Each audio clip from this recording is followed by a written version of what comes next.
Personal finance opinions YouTube channel में weekly top 10 gainers और losers के हवाले से वीडियो में आपको खुशामदीद। 30 मार्च से लेके 3 अप्रैल 2026 का जो हफ्ता है, इस वीक के दौरान भी पाकिस्तान स्टॉक मार्केट में अगर हम देखें, तो जिस तरह जियोपॉलिटिकल सिचुएशन की वजह से दुनिया भर की मार्केट्स में नेगेटिविटी का रुझान है और मुसलसल पैनिक की सी सूरत हाल है। तो कुछ सिमिलर सा ट्रेंड हमें पाकिस्तान स्टॉक मार्केट में भी पिछले काफ़ी अरसे से, जब से ये जंग शुरू हुई है, देखने को मिल रहा है। तो इस वीक के दौरान भी नेगेटिविटी का अंसर नुमाया रहा और मार्केट के अंदर जो प्रेशर है वो बरकरार रहा। अभी भी जो सूरत हाल है जियोपॉलिटिकल साइड पे बात करें और जो ईरान में जो वार की सूरत हाल है उसमें सिचुएशन किसी भी लिहाज से डी एस्केलेट होते हुए नज़र नहीं आ रही और मुसलसल जो मामलात हैं वो ख़राबी की तरफ जा रहे हैं in terms of overall financial situation world wide और ख़ास तौर पे मिडल ईस्ट की बात करें और फिर उसका जो इम्पैक्ट है पाकिस्तान के ऊपर और दुनिया की दीगर जो इकानमीज़ के ऊपर है वो भी हमें वाज़ेह तौर पे मुसलसल ग्रो करता हुआ नज़र आ रहा है। ऑयल की प्राइसेस की बात करें तो पाकिस्तान में जिस तरह पेट्रोलियम की प्राइसेस में एक बड़ा जंप हमें देखने को मिला है और साथ-साथ उस वजह से बाकी बहुत सारी जो एसेंशियल प्रोडक्ट्स हैं उनकी प्राइस भी बढ़ती हुई नज़र आ रही है। एलएनजी की प्राइसेस भी बढ़ गई है और आने वाली जो महीने हैं या हफ्ते हैं उसमें भी सूरत हाल जूँ की तूँ या बल्कि मज़ीद ख़राब होती हुई नज़र आ रही है। तो इस सूरत हाल में देखें तो मार्केट के अंदर काफ़ी ज़्यादा एक पैनिक की सी सूरत हाल है। बहरहाल इस सारी सिचुएशन के दौरान भी मार्केट के अंदर कुछ कंपनीज़ ऐसी हैं जिन्होंने पॉजिटिव मोमेंटम का मुज़ाहरा किया और कुछ कंपनीज़ ऐसी हैं जिनमें नेगेटिविटी का आंसर नुमाया रहा। तो उसी हवाले से हम देखेंगे मोटा-मोटा कि कौन-सी 10 कंपनीज़ हैं जिन्होंने गेन किया और कौन-सी वो 10 कंपनीज़ हैं जिन्होंने इस वीक के दौरान लूज़ किया। इंडिविजुअल कंपनीज़ की बात करने से पहले अगर हम केएसई 100 इंडेक्स की वीक ओवर वीक परफॉर्मेंस का जायज़ा लें तो लास्ट जो फ्राइडे था उसमें क्लोजिंग हुई थी केएसई 100 इंडेक्स की वो लगभग 1,51,707 पॉइंट्स पे हुई थी। तो इस वीक के दौरान नेगेटिविटी मज़ीद नज़र आई हमें और 0.87% के डिक्लाइन के साथ 1,50,398 पे क्लोजिंग हुई। ओवरऑल बात करें तो कुछ अर्सा पहले 1,90,000 को भी हम अबूर कर चुके थे और उसके बाद जब नेगेटिविटी आना शुरू हुई और ख़ास तौर पे जो जियोपॉलिटिकल टेंशन की वजह से एक बड़ी-बड़ी हमें गिरावट की सिचुएशन देखने को मिली, तो उसके बाद अब मार्केट इस वक्त 1,50,000 तक गिर चुकी है। अब हम पहले केएसई 100 इंडेक्स के जो वीकली टॉप 10 गेनर्स हैं उसकी बात कर लेते हैं और इसमें जो पहले नंबर पे है वो है टीआरजी, जो कि शरिया कंप्लाइंट इंडेक्स की बात करें तो उसका हिस्सा नहीं है और इसकी जो पॉजिटिविटी रही इस वीक के दौरान वो है 16.96% which is a significant gain. जो भी कंपनीज यहाँ पर मैं लाइट ग्रीन बैकग्राउंड के साथ शो कर रहा हूँ वो शरिया कंप्लाइंट इंडेक्स का हिस्सा हैं और जो लाइट ऑरेंज बैकग्राउंड के साथ हैं वो शरिया कंप्लाइंट इंडेक्स का हिस्सा नहीं है। दूसरी बड़ी कंपनी जो इस वीक के गेनर्स में रही फ्रॉम केएसई 100 इंडेक्स वो है अटक रिफाइनरी। 16.61% का इजाफा हुआ इसके शेयर प्राइस में, जबकि सीनर्जी के शेयर प्राइस में 16.59% का इजाफा देखने को मिला। और उसके बाद जो अगली कंपनी है बन्नू वुलन मिल्स वो है 12.08% इजाफे के साथ चौथे नंबर पर।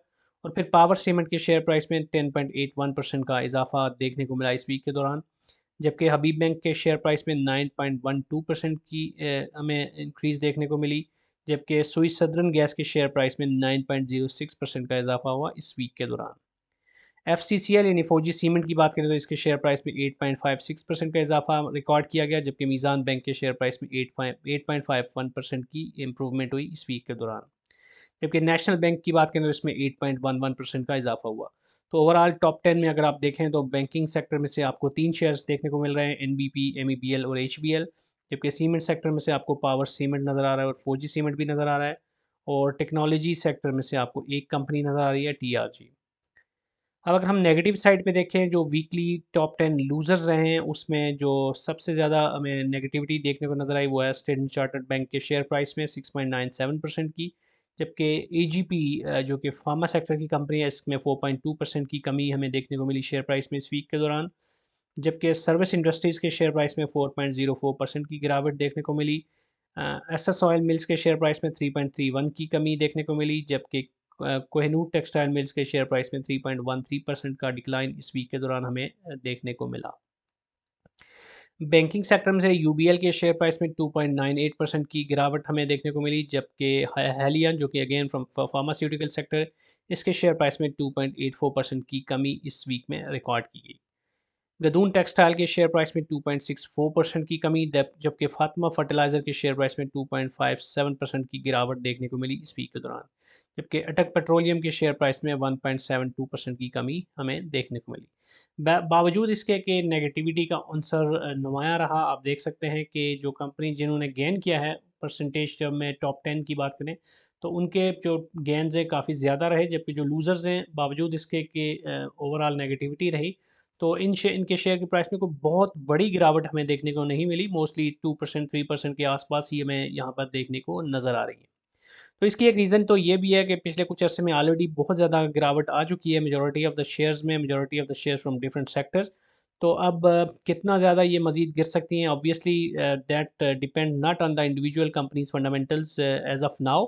इस वक्त जो भी पैनिक सेलिंग हमें देखने को मिल रही है या जो भी नेगेटिविटी है, वो इंडिविजुअल कंपनीज से ज़्यादा जो जियोपॉलिटिकल टेंशन है उसका असर लेते हुए ओवरऑल मार्केट पे हमें ज़्यादा वो चीज़ नज़र आ रही है।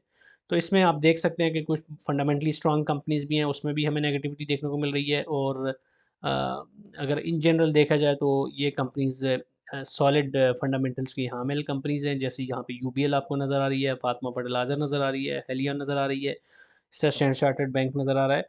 लेकिन जब ओवरऑल मार्केट में गिरावट आती है जियोपॉलिटिकल टेंशन की वजह से, तो उसका जो असर है वो इंडिविजुअल स्टॉक्स पे भी और मल्टीपल या डिफरेंट सेक्टर्स पे आपको नज़र आ रहा होता है। तो अब सिचुएशन क्या डेवलप होती है इंटरनेशनली, वो ज़्यादा मैटर करेगी। और अकॉर्डिंगली जो इंडिविजुअल कंपनीज़ हैं, जब भी सिचुएशन डीएस्केलेट होती है या दोबारा से पीस की तरफ जाएंगे, तो आपको एक सिग्निफिकेंट जितना भी लॉस हमने देखा है इन कंपनीज़ के शेयर प्राइस में पिछले कुछ अर्से में, तो उसी तेज़ी से हम एक्सपेक्ट कर सकते हैं कि इनमें फिर बेहतरी भी आ सकती है। लेकिन अगर खुदा न खास्ता सूरत हाल मज़ीद ख़राब होती है, इकानमी मज़ीद डिस्टर्ब होती है, इंटरनेशनल मार्केट में मज़ीद नेगेटिविटी आती है, तो फिर उस सिचुएशन में आप सिग्निफिकेंट डिक्लाइन यहाँ से नीचे भी देख सकते हैं। तो stay tuned with all the happenings around the world and accordingly take your decisions. और अगर आप शॉर्ट टर्म इन्वेस्टर्स हैं या आप स्विंग ट्रेडर हैं, तो बहुत केयरफुल होने की ज़रूरत है। लेकिन अगर आप लॉन्ग टर्म इन्वेस्टर हैं, तो फिर आपके लिए यहाँ पर भी काफ़ी ज़्यादा अपॉर्चुनिटीज़ वक्तन फ़वक्तन पैदा होती हुई आपको नज़र आएंगी। And accordingly take your decisions. आज की वीडियो को यहीं पे कंक्लूड करते हैं। कोई भी क्वेश्चन या फीडबैक है तो आप कमेंट सेक्शन में लिख सकते हैं। और अगर आपको ये वीडियो पसंद आई है तो चैनल को सब्सक्राइब करना, वीडियो को लाइक करना और बेल आइकन को प्रेस करना मत भूलिएगा। Thank you very much.